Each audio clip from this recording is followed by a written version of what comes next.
个字。但你后来发现它没那么简单，对吧？没错，当我仔细看了2、3遍，把每一句话拆解开来之后，我发现事情真的不单纯。这10句话其实藏着一张极具结构性的人类群体运作蓝图。蓝图这个词用得很好。所以我们今天的任务就是要带正在聆听的你，一起探讨这看似简单的10行字，是如何从一个人的角色定位，一步步升华到整个群体的情绪价值，最后达到永续发展的境界。这是一场很深度的解析。这份素材的精妙之处，确实就在于它的层次感。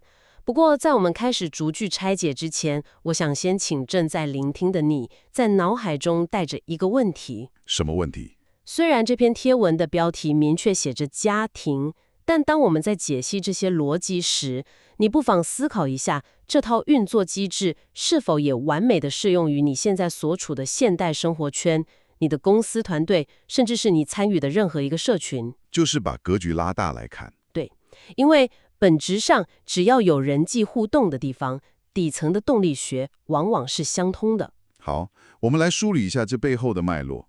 贴文的前4行，它建立了一个非常清晰的地基。它是这样写的：福主要靠妈妈，禄主要靠爸爸，寿主要靠老人，喜主要靠孩子。这4句话非常公正。对，直接把4个抽象的祝福对应到了家庭里的4个具体角色。